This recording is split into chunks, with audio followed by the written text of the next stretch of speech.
Ladies and gentlemen, welcome back. Social Authority Wacky Wednesday. Your boy Pat Hilton, joined by Casey Huff. It doesn't get any bigger. It doesn't get any better. Casey, welcome back. Good to be back. Good to be back. It's always good to be seen, isn't it? Right? I mean, and that could go like two ways. Depends on who's seeing you. That is actually, it could go three ways. It could go three ways. You could never be seen again. You could be seen, or you could be seen by the wrong people. I love it. 100%. Cool. Rock and roll. So another Wednesday, we're putting in the work. We've got long days ahead of us. What are you guys looking at over there in real estate land in Fort Worth as far as deal flow? What do we got? What can we help people with this week? Our direct to seller, us going straight to the source for deal flow is, just as good this month. So 90 days consecutively, we've really been rocking and rolling. This month was pretty light acquiring from wholesalers. So I think that can attribute to a lot of other investors and buyers, or, they're needing some inventory. So they're stepping up the game. Summer months are coming. So they're starting to buy, more deals with tighter margins instead of waiting and buying right. So, we've definitely seen that trend over the last 30 days. So it's pretty hard to acquire from other investors right now. And or wholesalers, I should say. Yeah, I was going to say even in the wholesale space. I mean, we're always going to see JVs when it comes to wholesale deals, because you got the bird dogs and all these people looking for a way to hand off deals or something like that. You're not into the daisy chain style, which I think is smart because you get to control the whole deal. That bird dog or whatever strategy might be great for beginners. Why is that a bad idea for advanced investors when you want to control the whole deal? I mean, it's that right there. You want to be able to control. And if you make a commitment to a seller and tell them, hey, I'm buying it, don't worry about it. And then you go against your word and are doing the typical showings, and, you get caught in a lie, and, it's never a good thing. So we actually had a deal last week that, we 100% plan on closing, but we were like, hey, we can probably wholesale this thing and make like 75% of what we would if we flipped it. And so, Investor Lift is a big software out there that we wanted to try. So we put it up out there, and then within like 2 hours, we had some daisy chainer kid named Philip. We don't know yet who Philip is, but at the closing table, we'll get his info and call him out. He went straight to the seller and tried to go around us. So, wow. And he used Investor Lift? Yeah, he got it off of Investor Lift. Yep. Wow. And went straight to the seller. I'll send that to Robert. Robert would be interested to know that. But here's the thing about good CEOs, because I know Robert, and he's always been good to me. He wants to know that, because if people are going to do that on his software, and those are customers or clients, and they're going to abuse a newcomer, that's not good business. Yeah. Now, he might not even know that either. I bet you he doesn't. How would he, by the way, number one? And number two, he needs to know. Yeah, no, from what some other colleagues have told me is, I guess there is a way to report them in Investor Lift. I would. We need to close the transaction, and then we'll deal with that. So, little old Philip. Hunting down a little daisy chainer, like that doesn't do shit. Hey, Philip, we're on to you, buddy. We're on to you, Philly bagpipes, Philly cream cheese. He'll probably just create another account and he'll be right back in. So, I mean, it is what it is. That's actually kind of funny. If you're going to go on something like that where everybody knows everybody, number one, that's really, really a stupid thing to do. Number two, he might not even be Philip. His name might be Luke. And he's just there named Philip so he can try and daisy chain people's deals, which is also stupid because Robert's not an idiot. He can trace your IP address. He knows where your computer is. Yeah. Yeah. So for us, it's just like, you know what, take it down. We'll deal with it. We'll close it. Then we can wholesale it. Then we'll close it and sell it, or we'll close it and flip it. Like, I don't really care. It is what it is. Right. So. Yeah. It just sucks because it's like, you know what I mean? As a user, it's like, I can see that both ways because you're developing software and stuff, and sometimes you just have rogue users. And I've said this on the show before that, like, it's not Russell Brunson's fault that somebody builds a scam click funnel. It's just software. Yeah. Like, that doesn't make Russell a scam. People have this so backwards. It's not his fault somebody's a jerk. It's our job as the entrepreneur community to call that kind of stuff out. And dude, I used to be Captain Call Out. And Yeah, recently, you were pretty savage back in the day. Recently, I've held a little bit back on that. And the reason is because I don't have to. There's enough ammo out there and there's enough people out there that I don't have to be that guy anymore.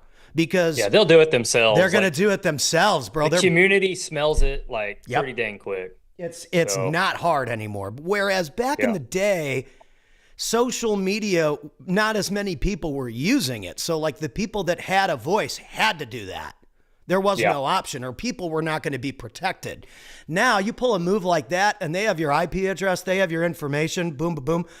I'm going to text him after the show and tell him, hey, Philip's trying to daisy chain my boy's deals. And he's going to be like, what? Yeah. Who? Where's it located? What's the address? Yeah. Boom. No, I know he will. Yeah.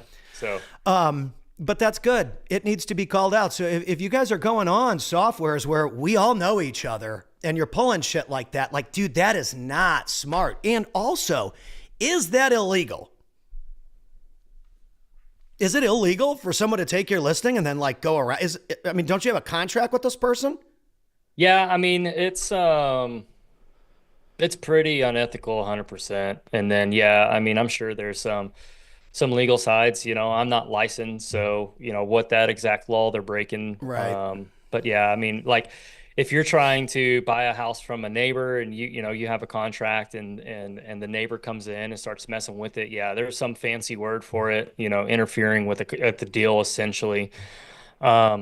But yeah, Because a contract is a legally binding agreement.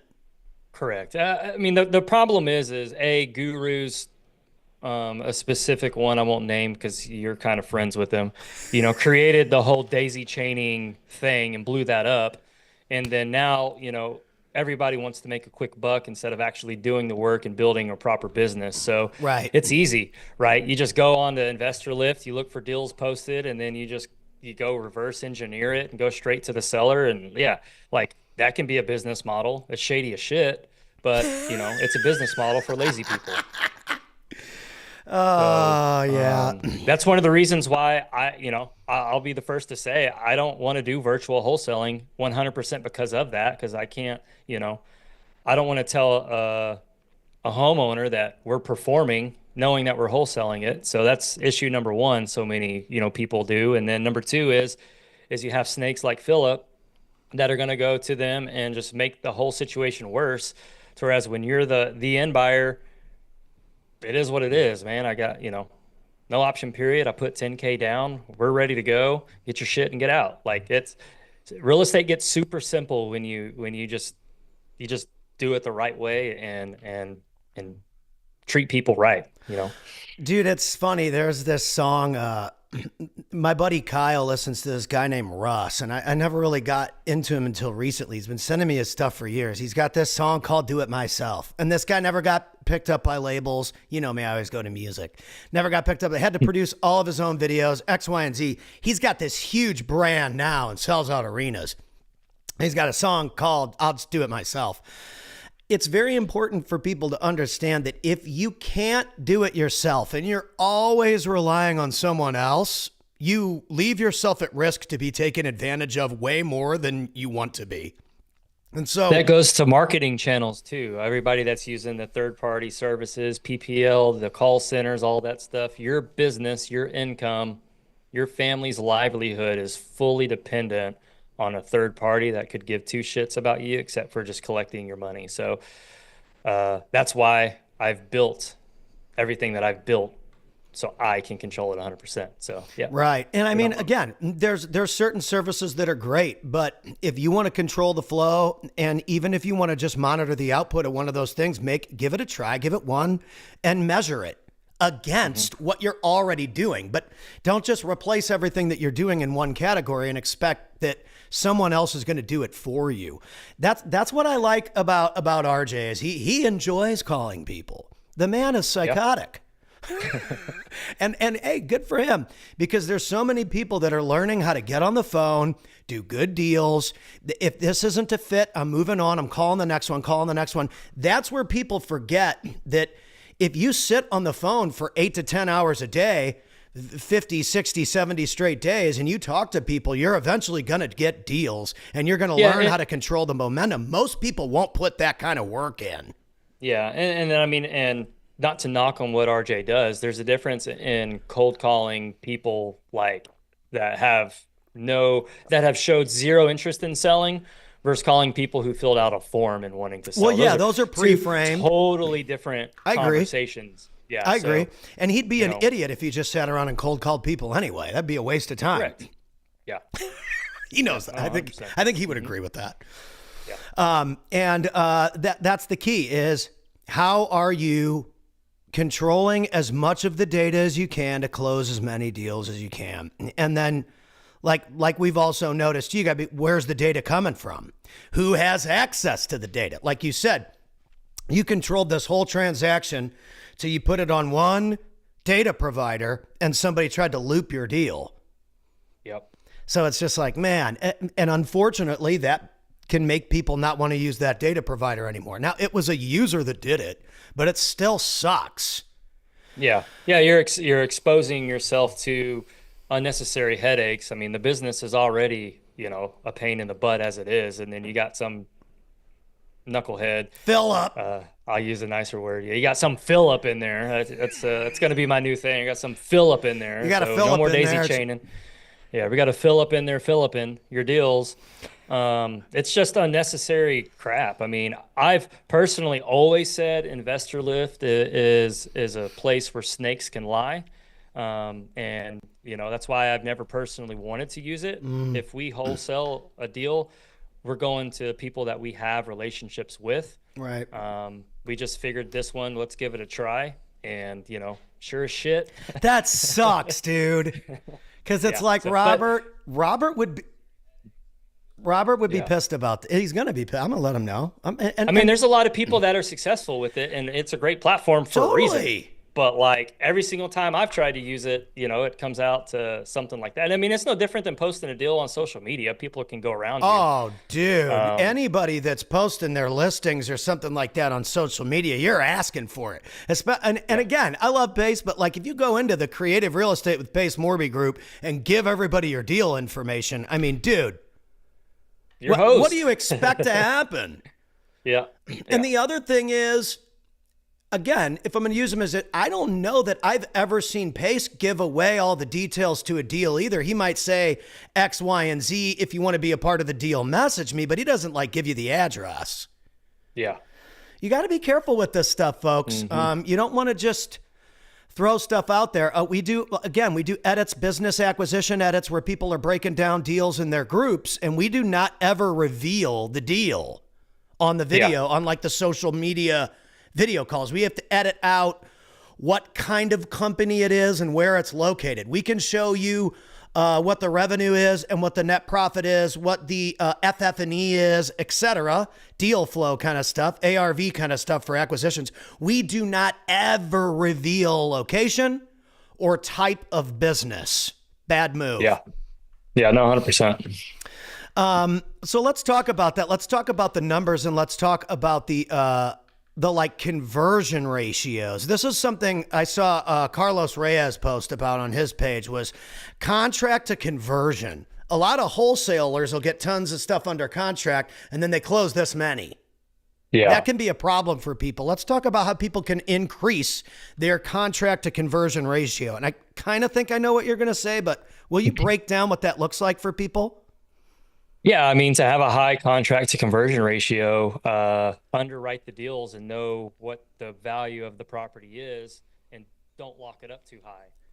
Don't contract a property out in BFE that, there's no activity or traction from buyers out there. So, I mean, location is still number one in real estate, and then buying it at a good enough discount to where an investor that's going to acquire it is going to want to buy it. So if you do those things correctly and combine them, you will have a very high contract to close ratio. For us, the only thing we don't close is if there's some messed up, title work and errors and stuff like that. And I just don't have the energy to do all of that creative stuff. I was looking at it last week. I think in the last year and 4 months, we probably had, I don't know, 60 to 70 deals that we couldn't close because of messy title work. So, messy title work. So for people that don't understand what messy title work means, will you break that down? Also, jigger your cable on the microphone for a minute. So kick back in, nice and loud. Yeah. So yeah, there you go. Got the wiggle jiggle. Title. What does dirty title mean? I think that and this is me too. Like, I talk about audio and video at this like way high advanced level. And I expect everyone to understand that you need a mini HDMI cable and this USB adapter and this thing connects directly to the thing. It just works directly on Bluetooth. And you're like, dude, it's not connected. Okay. Yeah.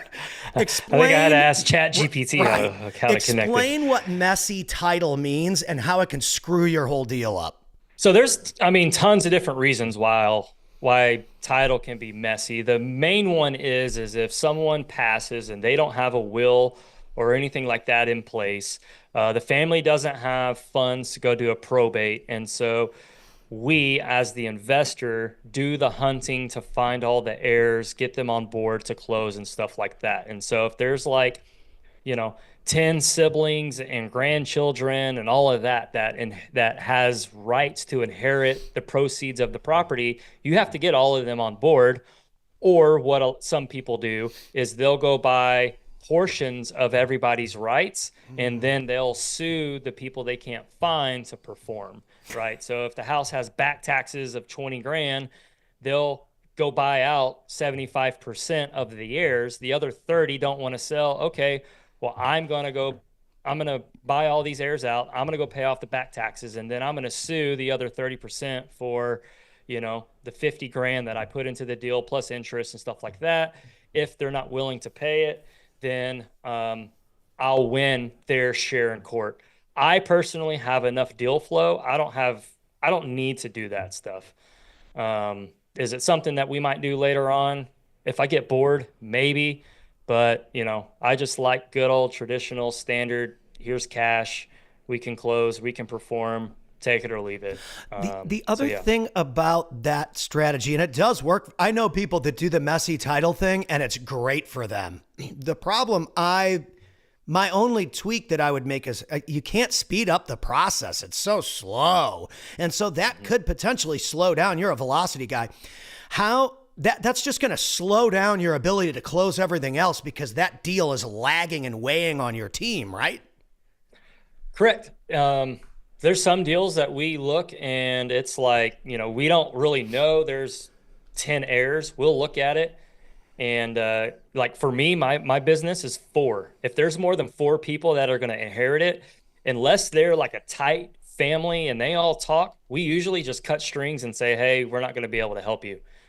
Just because the time and energy that it's going to drain from the team and wrangling in all those people, it's just not worth it. It is not worth it at all whatsoever. And there's probably a lot of these creative guys, if they see this, are going to call me crazy, stupid for letting those deals go. But hey, I don't have a lead gen problem like most people. So, dude, people have been, on to the next one. People have been calling me an idiot for not having some kind of $100 thing for years. I don't want to work. Again, this might sound horrible. I don't want to work for $100 ever again. I sang for $100 at bars for years.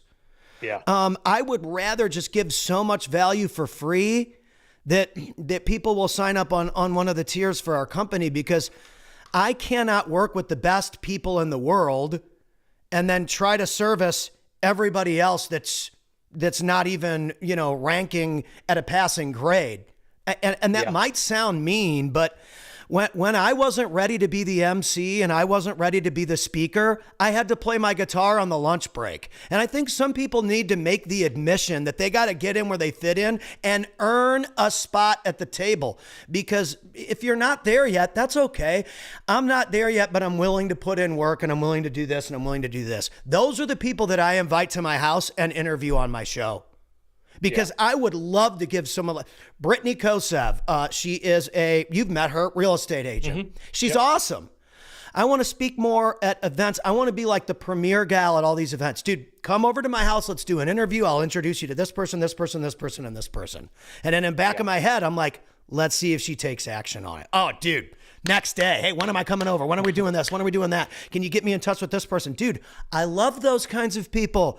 Very easy to recommend. She wants to give value. I won't be surprised if she's, speaking on bigger and bigger stages over the next few years. But the folks that say they want to do it and they don't want to do anything for it, it doesn't work. Yep. Yeah, that's the hardest thing. This last week, I've really realized that in order to scale to the size that we want, I really have to focus on our acquisitions of talent to come in and work our systems and processes. And so I've really lacked on building those and getting good people in. Like I built that on the business, and now I need to build it for talent to come into the company. So, the last week, that's really all I've been doing is writing SOPs.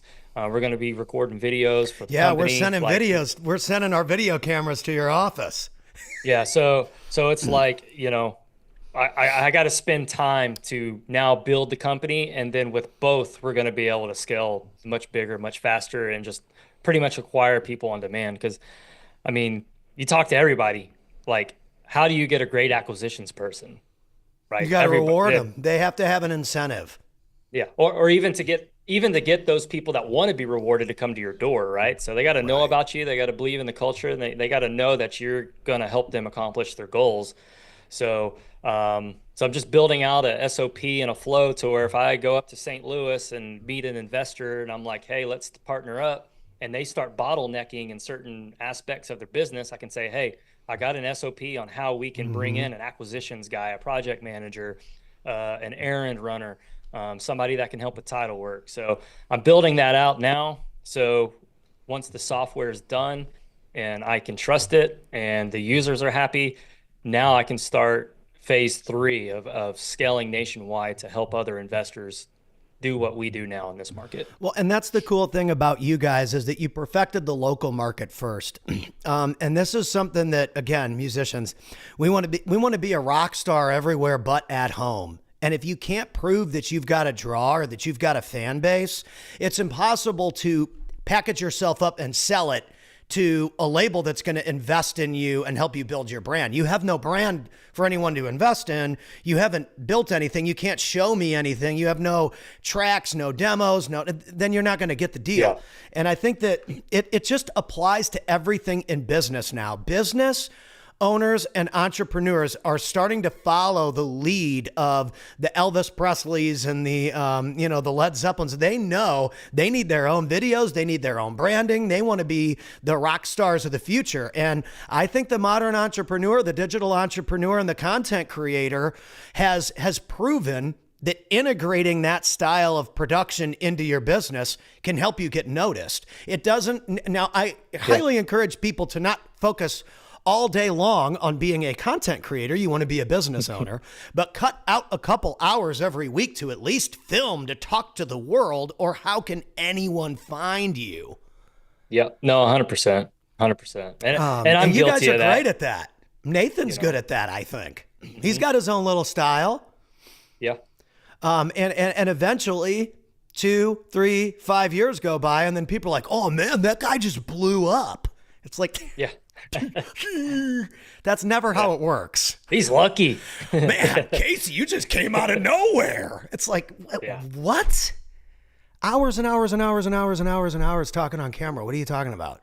So, and again, that'll come. And most of the people that I deal with, those people come up and talk to them. They always look at me first. Like Mike Martell and his wife, I was telling you about that. Like people come up to him and be, oh man, that was so great, blah, blah, blah. And he'll kind of look over at me like, oh yeah, it took a year. I just did this in 12 months, bro. And I'm like, yeah, right. It's just interesting. It's interesting because once you find these people, which you will, and once you guys do start to hit that high level, which you will, this thing's going to take off like a rocket ship. And then again, you're going to get to a point, in my opinion, with your software where you're going to have rogue users just like Robert does. And you're going to have to deal with it the same way everybody else does. And it's unfortunate. And that's why I see it both ways. Because if you know Russell, and then someone makes a hack job funnel, you're like, well, that's not Russell's fault. Yeah. And so I think. Yeah, I mean, you can't fault the software designers for creating something that helps an industry with a big problem with Dispo like he did. Totally. So it's just a platform to where, Phillips can go in there and ruin it.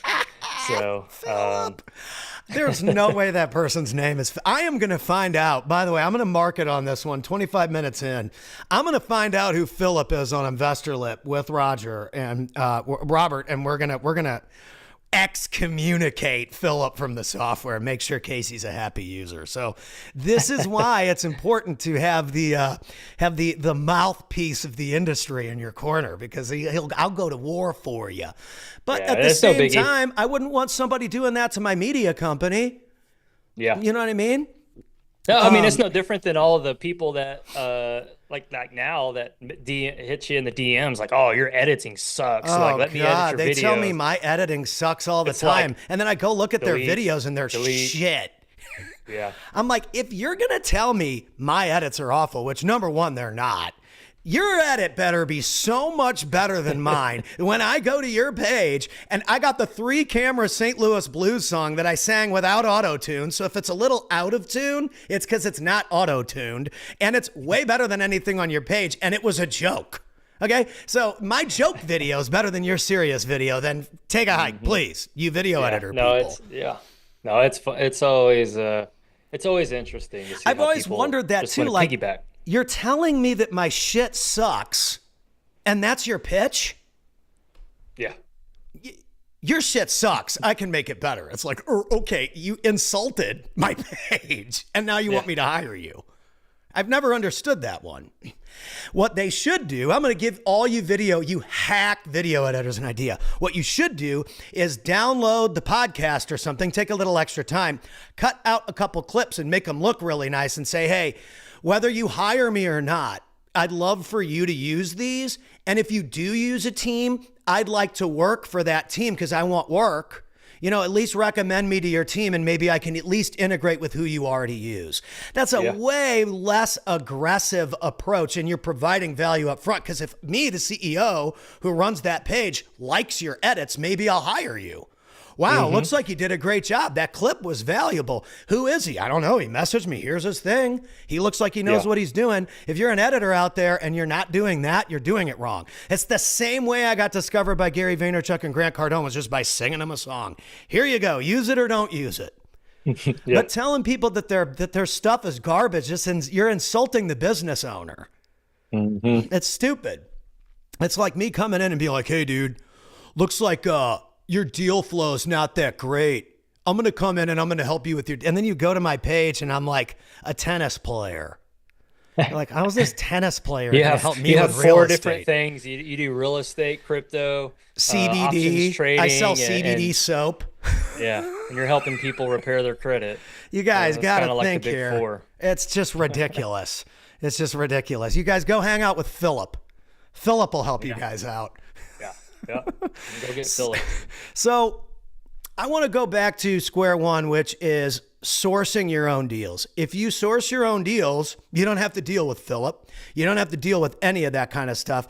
And I think personally, because you're one of the only guys I've met that is able to 100% control that, Why is that so hard for people? Either a title company or this or that or the other thing. There's so many outside forces or lending or whatever that their deal can go to shit.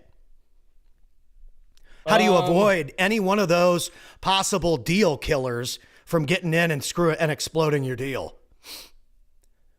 Capital. You got to have cash. And time in it, time in the seat, right? So if one lender doesn't want to underwrite a deal, we have 4 or 5 backups. I mean, we probably have 1 or 2 lenders a month visiting us, walking through, seeing the operation. We peel back the couple layers of the onion for them. Getting loans on manufactured homes is kind of difficult with the way we want a lender to do it. And then once we pull it back and show them the spreads and everything like that, we've never missed a payment, XYZ, they're like, okay, we'll do these loans for you. So just kind of being that quiet giant, you can dictate a lot of things because we do have that high volume and high velocity. Dude, the quiet giant. I like that. I always say that, like, sometimes you'll be backstage at an event or something and you're talking to some people and, another group will roll in as another group rolls out. Cause like speakers, this is so crazy to say, but everybody knows it. Speakers like to show up 6 minutes before they're going to speak. So They don't hang out generally, especially if they have to travel in and out. So I get it sometimes, but a lot of times a speaker will show up. They have to speak. They show up 10 minutes before they're going to speak, takes pictures, they go speak, and then they freaking leave. So like there's groups coming in and out of the backstage area. Like every hour that there's a new speaker, there's like a flip of the backstage room. Like there's different people. So if you want to like meet someone or take a picture with someone and their spouse, like you have to be fast. Like it's got to be a 5-second thing, the quickest selfie ever, because you don't want to bother people, especially before they speak, because they're trying to think. And so what you'll notice is that sometimes they'll roll in with somebody and it's a really quiet person. And you're like, I wonder who this person is. That's usually the guy that you don't want to fuck with. The quiet guy that shows up with somebody that's important, you don't want to fuck with that guy, because that's the guy that if something's going to go wrong, that guy is going to step in. And they might not look like a dangerous person. They are. Yeah. So just remember that. You're backstage and you see some guy and you think he's just some kind of dude just hanging out with the keynote speaker, man. No. No. He's a quiet giant. Careful. Yeah. It's funny. And then especially with those events, I think people get so hyped up, they get so excited, and they go back, and on Monday they're hyped up, Tuesday they're hyped up, by Thursday or Friday, they're getting their ass kicked again, and they're ready to throw in the towel. How do we install the necessary precursors that say, hey, I'm anticipating getting hit? Because I think that people go through life and they're like, if I can just not hit anything, I'll be okay. So I'll just go 22. I just posted about this morning. I'll just go 25 miles an hour. I'm going to stay right here in Murphy, Texas, and I'm not going to go anywhere else because it's safe here. And if I just play it safe, I'll be good. Dude, that is a recipe for failure. So this last weekend, I let my son drive the Porsche, right? And it's a manual. So he's never driven a manual before. So I'm like, all right, let's How old is he, for the people that don't know? My insurance agent might see this, but yeah, he's 15. You were in the car. Yeah. I was in the car. But no, so we're teaching him, just how to start and go with the clutch. And then once he's done, he stalls it one time. He's kind of done. I was like, all right, my turn. And so it's that exact same thing. You have 2 different types of exotic car owners: those that buy them and baby them and don't drive them. And then you have guys like me that get in them one day a week and just drive the living daylights out of that car. And it needs the other 6 days to recoup. That's right. So, we have a lot of traffic circles in our neighborhood and subdivisions going into them. And man, like there's nothing better than hitting a traffic circle going 50, 60 miles an hour. And your son's just like hanging on for dear life. You're like fighting the wheel, screaming. tires screeching, the front brakes just grabbing, like it's an adrenaline rush. It's so much fun. But yeah, I mean, to to go live your life and stress and worry about XYZ, that's why I'm a firm believer of getting in the gym, in COVID, right? As I was starting this business and this journey was like doing fitness at the same time, because if you can mentally wake up every single morning, go get your ass kicked, and then go work in your business, like, hey, you're getting sued today. All right, forward the email over. Like, it is what it is, you know? Right. It's not as bad as dying in a gym.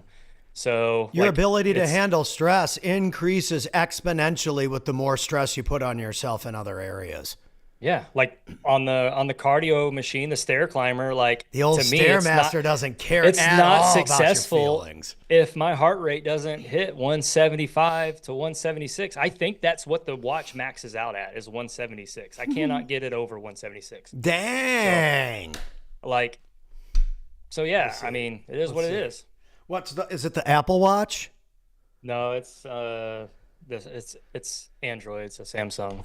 Oh, it's probably got a better resolution on the camera, even though I'm an Apple user. I'm willing to admit when the specs are better. Samsung has, hey, I mean, it is what it is. It is what it is. Casey's one of those people we have to text on like WhatsApp, and like we can't get you can't get a hold of Casey on iMessage, folks. Man, so with the software, I'm trying to get Apple to. So I had to go build my Apple app under my buddy's subscription. Developer account. Yeah. Like, they darn near want a blood sample of the business to register for Apple to just be able to transfer ownership. So a part of me is just like, screw it. Like, I'll just leave it under my buddy's name. And they're like, well, we need a document. Oh, well, you have a minority owner. You need to go have that notarized. I was like, my attorney didn't make it notarized. For putting an app on the App Store? For registering my business to host an app on the App Store. Register business to host app on I've been emailing Apple development all the time, but yeah, it's just stupid. They want like all your business docs. I see it. You need to enroll in the Apple Developer Program, organization information. You need a DUNS number, Chamber of Commerce. Stuff. Oh my goodness gracious! And they wanted an employee badge and a business card, and I'm like, you don't even need this to get merchant processing. No. So I submitted them a sticky note with my company name, and then I put owner operator as my business card. So it's so stupid. But yeah, I'm anti-Apple. Oh yeah, I know a lot of people are. I don't really blame you. Our whole team uses Windows. The reason why, in my opinion, and here's a good software lesson for you. You're a creative, and you either want to do really, really great video production, or you want to do real music production. Most music producers use a system called Pro Tools recording. That's what I use when I like really track a song. I did the blues song. I did it live. I didn't go too crazy with it, but I use Pro Tools and multi-tracked that song. Pro Tools is Windows, Mac, Linux. Anybody can buy and use Windows. And Pro Tools. Anybody can use the Adobe suite. It doesn't matter if it's Linux, Mac, Windows. I'm sure it runs on iPads. I mean, they have Adobe Premiere Pro for everything. If you are a developer, unfortunately, you got to be available for everyone. We're gonna figure that out, how to do the Apple thing. I'm determined because, dude, Apple people are so loyal. I will say that about Apple people. They love everything Apple. I'm working through it.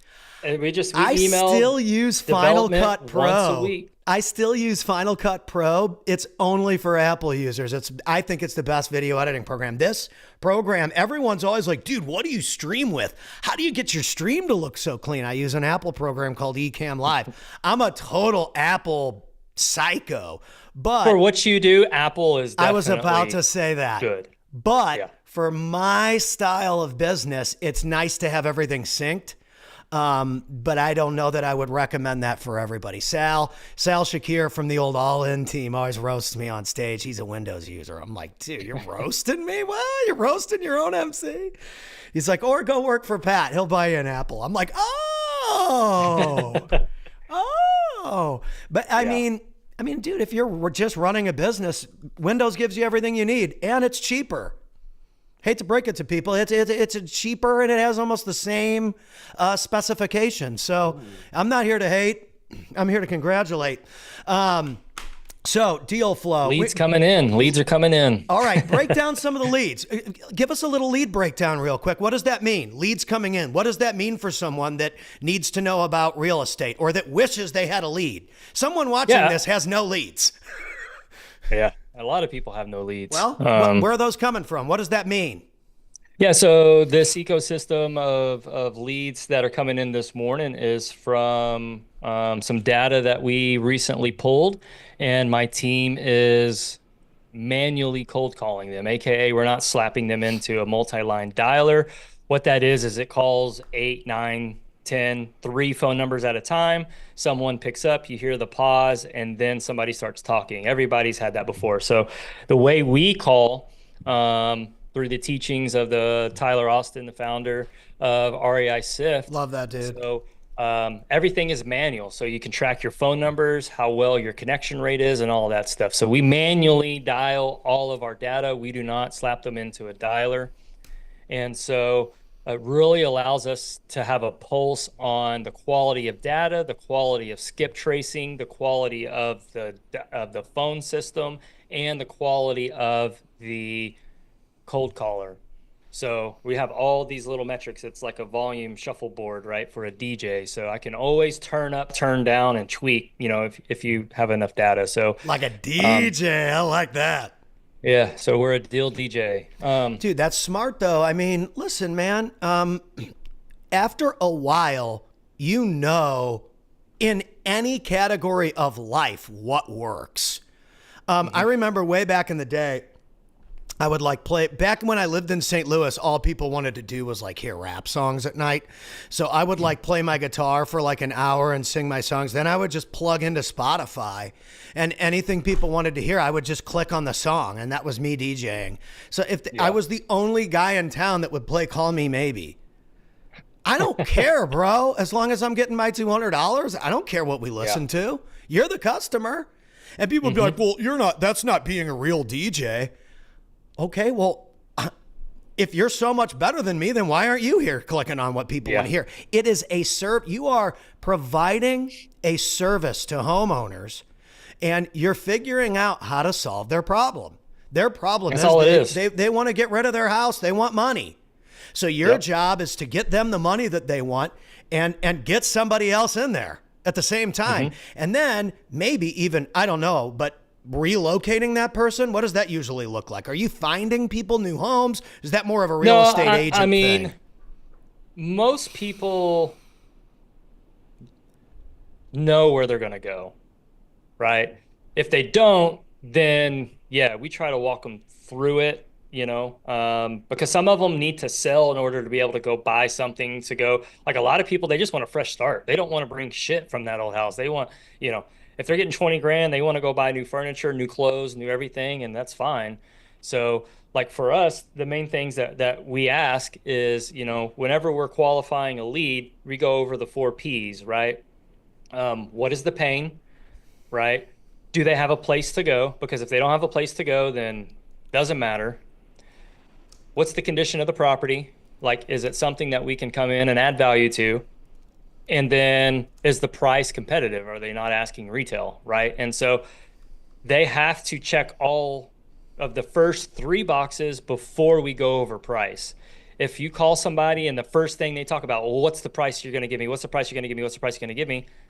They're not motivated, right? They're going to be what every other wholesaler deals with is they're just the bottom of the barrel. They're just shooting offers to people that you're going to make a $2,000-$3,000 fee off of.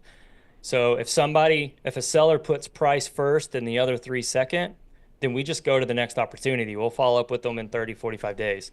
But we have a funnel of qualifying a lead that we go through that they have to go through and match in order for it to be a qualified lead.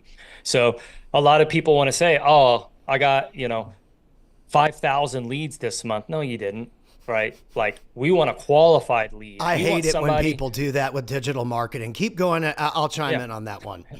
So like, I have quality leads, right? And so 1 in 4, 1 in 5 right now is our ratio to where every 5 leads we get a contract, because it's so like those people are checking all 4 of the boxes. Right. And they're actually filling something out, right?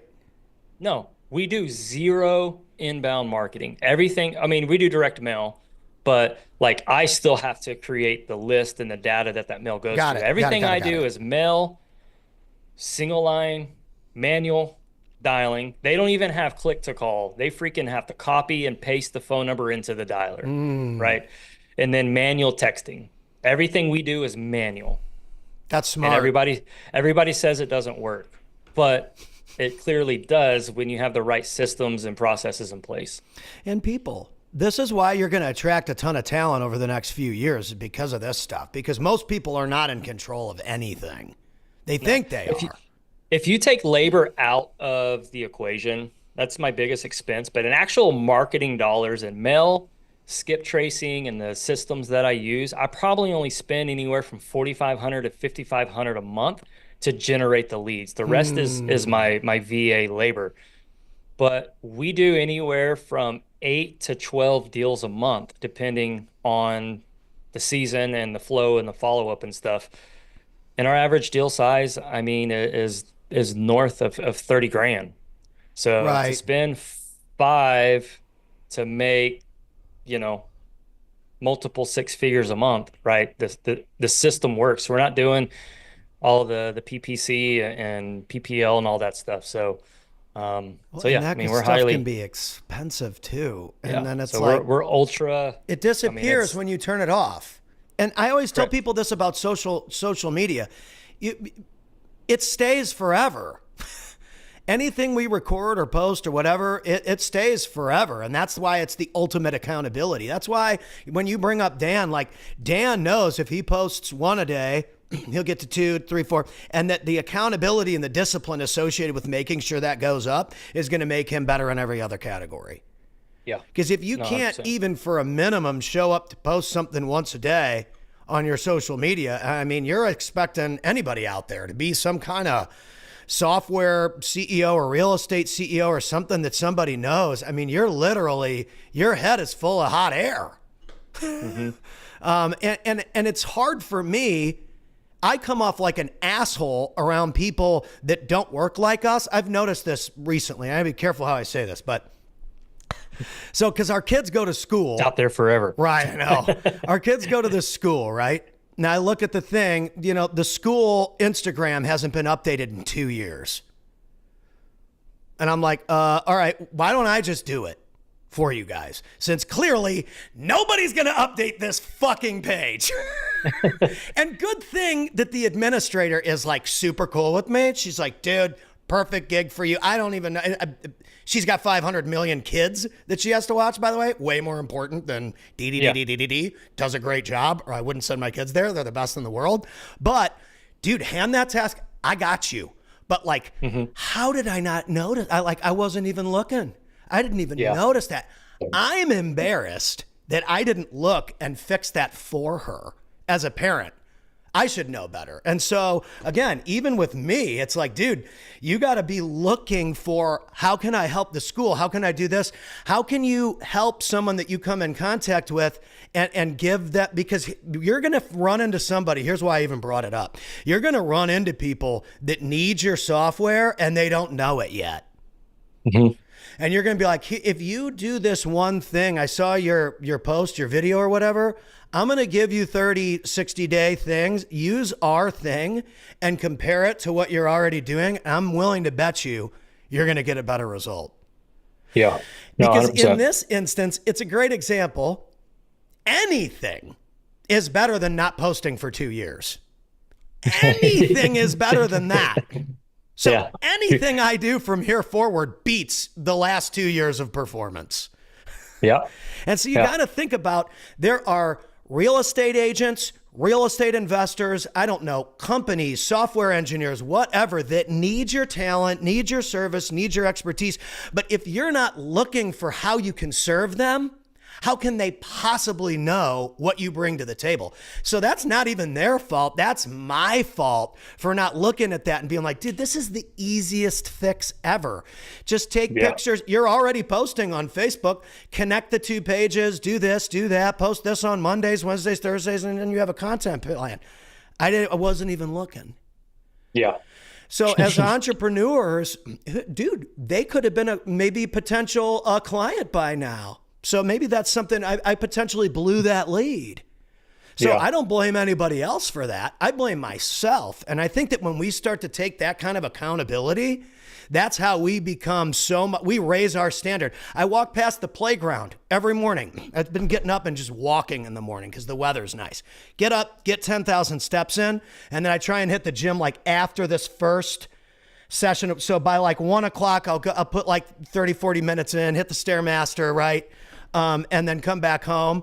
But I noticed that the playground is so much cleaner now because I clean it up every morning. People come in, you've been to our neighborhood. That park, when you pull into my neighborhood, it's public. It's like Murphy Public Park, which is fine. Everybody's cool that comes into the park, but they leave their shit everywhere because it's not their neighborhood. So they don't care. So someone from the neighborhood has to care. City of Murphy doesn't care. I have to care. I don't want that stuff blowing down the street onto my front yard. I don't want your Keystone light can in my freaking street with the amount of money we spend down the street. I don't want your ratchet ass Keystone light can, dog. Get it out of here. So my standard has to be raised, or that's going to be laying around. My kids are going to find it. What's this, Dad? Oh, dude, that's the cheapest, shittiest beer you can buy from 7-Eleven, honey. Only losers drink that. I don't even want to have that conversation, dude. I really don't. And so it's my job to make sure that's handled. If I want enrollment up for my kids, clearly somebody's going to have to step in and make that happen because it's not getting done. That's my fault as a social media CEO for not diagnosing that problem whenever my kids started. Yeah. And most people would be like, oh, well, that's their problem. It's like, no, it's not. You're the one who's a part of the community. You should be serving and helping them win. Yeah, the ability and the skill set and the know-how. So if you don't use that to help other people, then what is the point? And so with these shows, with these broadcasts, we're giving people so much information on how they can win. For people out there that are agents or investors, they want a team to work with, break down how they can get in touch with you and Nathan and get to work. Jiggle your cable again. You're dropping so much heat, you got to jiggle the wiggle again. You got to give the old giggle wiggle. Yeah, so there we go. Yeah, so agents is Ambition XRE.